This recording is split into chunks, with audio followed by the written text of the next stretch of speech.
अस्सलामुअलैकुम। आपकी अपनी अनुषी आपके साथ है अपने आज की व्लॉग में। मैं उम्मीद करती हूँ कि आप सब बिल्कुल खैरियत से होंगे और मैं दुआ करती हूँ कि आप सब जहाँ रहें खुश रहें, शादो आबाद रहें, हंसते मुस्कुराते रहें, मेरी वीडियोस को देखते रहें, उन्हें लाइक करते रहें और मेरे चैनल को सब्सक्राइब कर लें। हाय वे मेरे यार अब्बा, उसने दोनों हाथ हवा में लहराते हुए कहा, थानेदार साहब आप ये कैसी खबर सुना रहे हैं। मैंने अपनी जेब में से मतवफ़ी मोहम्मद फाजिल का प्रेस कार्ड निकालकर बूढ़े मंसूर हुसैन की तरफ बढ़ा दिया। मस्कूरा कार्ड मौज़ा महमूद कोर्ट आते हुए मैं एहतियातन अपने साथ ले आया था। मैंने मंसूर हुसैन से पूछा, चाचा इस कार्ड में लगी हुई तस्वीर को पहचानते हो? इसने एक लम्हे तक कार्ड को गहरी नज़र से देखा, फिर फैसलाकुन लहजे में बोला, ये तो जैदा पुत्र है। तुम ये बात पूरे यकीन से कह रहे हो? आहो जी, मुझे चंगी तरह यकीन है। मैंने कहा, चाचा तुम कुछ पढ़े लिखे हुए भी हो? ना जी, उसने नफ़ी में गर्दन हिलाई। मैं तो चिट्टा अनपढ़ हूँ, बस 20 तक गिन सकता हूँ। मैंने पूछा, जैदे ने कहाँ तक तालीम हासिल की थी? मैंने इसे पूरी 5 जमातें पढ़ाया था। एक फौरी ख्याल के तहत मैंने पूछा, मंसूर हुसैन क्या तुम्हारा बेटा किताबत वगैरह भी कर लेता था? जी, क्या कर लेता था? उसने उल्टा मुझसे सवाल कर डाला। मैंने उसे किताबत का मतलब समझाया, फिर सवाल दोहराया। वो बोला, नहीं जी, ये काम तो जैदे ने कभी नहीं किया। इसे शुरू ही से व्यापार का शौक़ था। फिर उसने माल मवेशियों की खरीदो फरोख्त शुरू कर दी, लेकिन वो जुमला अधूरा छोड़कर किसी ख्याल में डूब गया।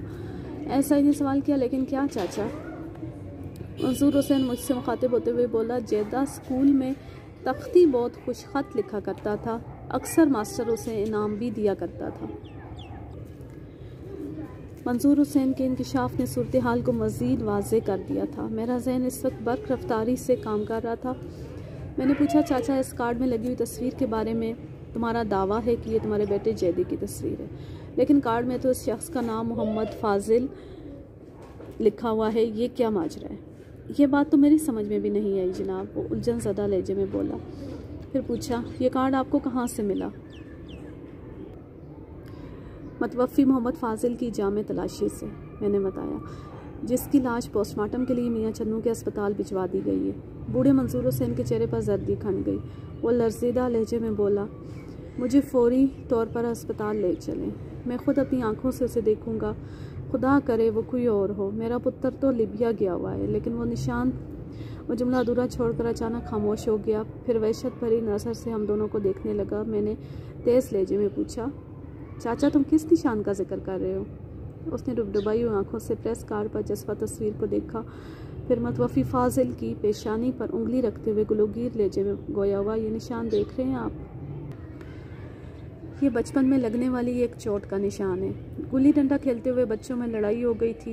मुखालिफ टीम के एक लड़के ने जैदी की पेशानी फोड़ दी थी।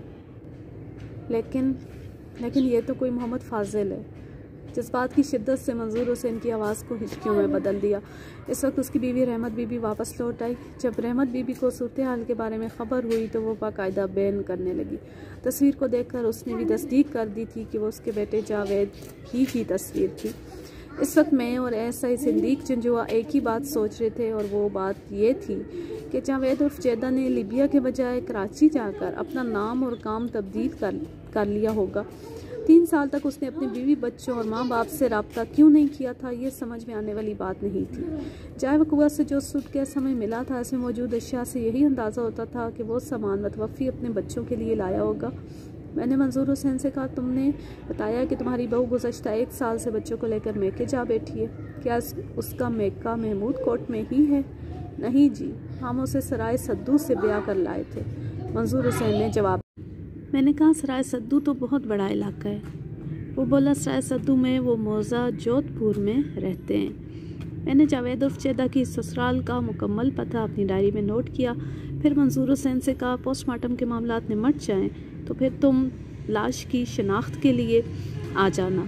अगर वो वाकई तुम्हारे बेटे की लाश हुई तो तुम्हारे हवाले कर दी जाएगी।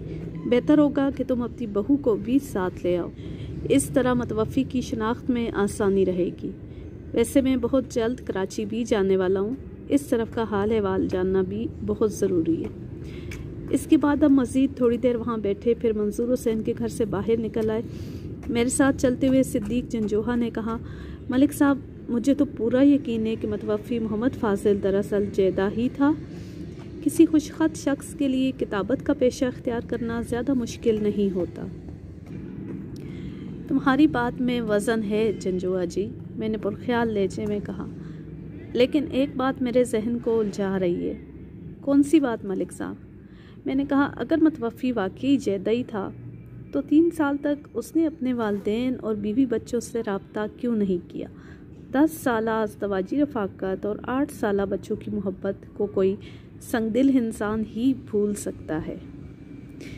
ये भी तो हो सकता है कि वो अपनी बीवी से किसी बात पर नाराज़ होकर चला गया हो। ऐसा ही ने ख्याल जाहिर किया। लिबिया का बहाना बनाकर वो सीधा कराची पहुंच गया हो और वहाँ किताबत का काम इख्तियार करके अखबार में मुलाजिम हो गया हो। अपनी शिनाख्त को छुपाने के लिए उसने अपना नाम भी तब्दील कर लिया होगा। होने को तो बहुत कुछ हो सकता है, मैंने ठहरे हुए लहजे में कहा। होने को तो बहुत कुछ हो सकता है, मैंने ठहरे हुए लहजे में कहा। जैदे की बीवी से मिलकर बहुत सी अहम बातें मालूम हो सकती हैं। वैसे मेरे ख्याल में पोस्टमार्टम की रिपोर्ट के बाद ही कोई बात वाज़ेह होगी, क्योंकि जिस अंदाज में हादसा पेश आया है उससे पूरी तरह मेरा जहन तस्लीम करने को तैयार नहीं है। क्या आप ये तो नहीं सोच रहे कि वो सिरे से हादसा ही ना हो? किसी भी इम्कान को नज़रअंदाज नहीं किया जा सकता। ऐसा ही बोला। हमने अच्छी तरह कुरैत करके मंसूर हुसैन से भी पूछ लिया है। उसने भी यही बताया है कि जैदे की किसी से दुश्मनी वगैरह नहीं थी। बाज़ दुश्मन ऐसे भी होते हैं जो अपने चेहरों पर दोस्तों का निकाब चढ़ाए रखते हैं, मैंने समझाने वाले अंदाज में कहा। देखिए, आने वाला वक्त क्या लेकर आता है। हम बातें करते हुए तांगा स्टैंड तक पहुंच गए। इस दौरान में मैंने महसूस किया कि एक शख्स कुछ फासला रखकर हमारा ताक़ब कर रहा था। जब मुझे ताक़ब का यकीन हो गया तो मैंने अचानक पलटकर मुताक़िब शख्स को मुखातिब कर लिया। जवान, तुम कुछ कहना चाहते हो? वो 30-32 साल का एक सेहतमंद शख्स था। अपनी चोरी पकड़े जाने पर वो कदरे झींप किया, लेकिन घबराया बिल्कुल नहीं।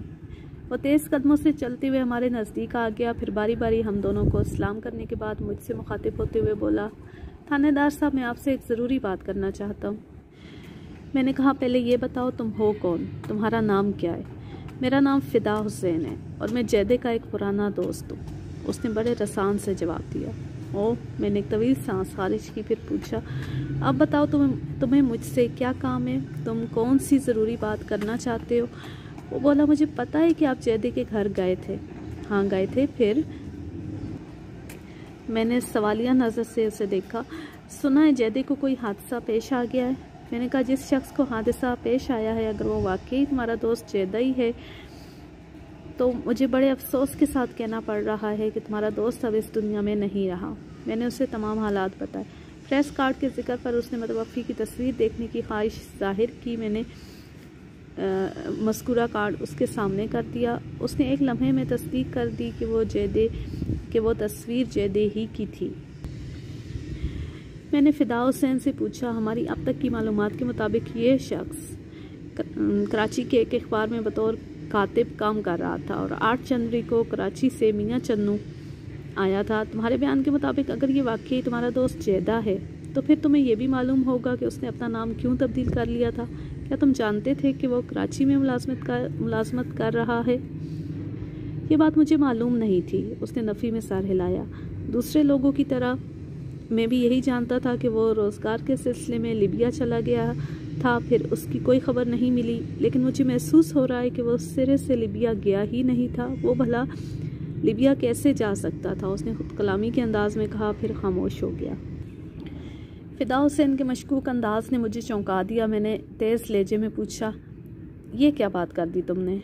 जैदा लिबिया क्यों नहीं जा सकता था? बस जी, कुछ ऐसी बात थी। मुझे वाज़ेह तौर पर महसूस हुआ कि वो कुछ छुपाने की कोशिश कर रहा था। मैंने कहा, फ़िदा हुसैन, मेरी बात गौर से सुनो। अगर तुम वाकई जैदे के मुखलिस दोस्त हो तो इस मामले को हल करने में हमारी मदद करो।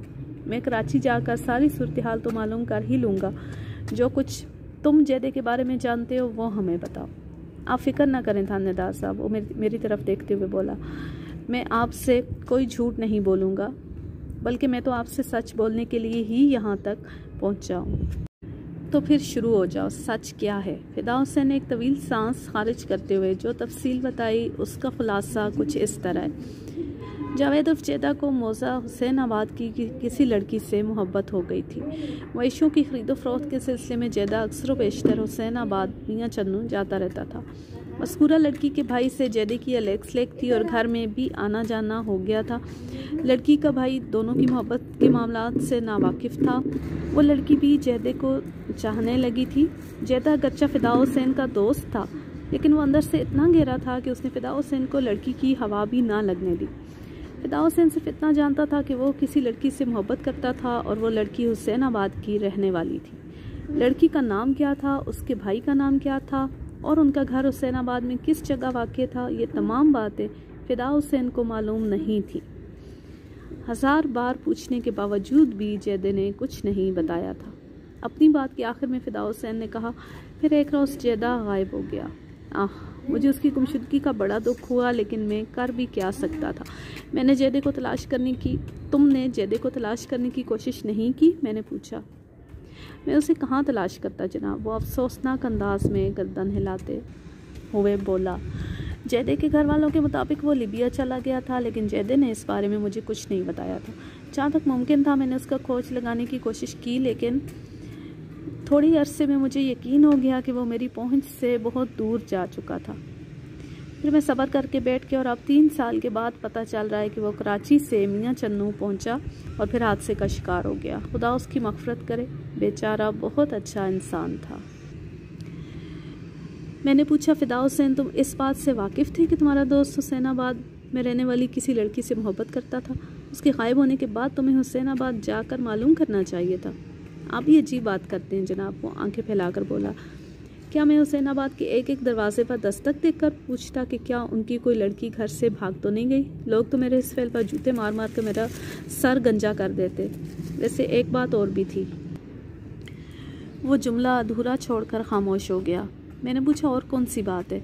वो बोला, जेदा मेरा सच्चा दोस्त था, वो मुझसे कुछ नहीं छुपाता था। आज के लिए बस इतना ही। आगे चलकर देखेंगे कि मलिक सफ्तर हयात इस केस को सुलझाने में, इस गुत्थी को और इसे हल करने में किस हद तक कामयाब हो पाते हैं। इस दुआ के साथ मैं लेती हूँ आपसे इजाज़त कि जहाँ रहें खुश रहें, शादो आबाद रहें, हंसते मुस्कुराते रहें, मेरी वीडियोस को देखते रहें, उन्हें लाइक करते रहें और मेरे चैनल को सब्सक्राइब कर लें ताकि मेरी आने वाली हर नई वीडियो आप तक बआसानी पहुँच सके। बहुत शुक्रिया। अल्लाह हाफिज़।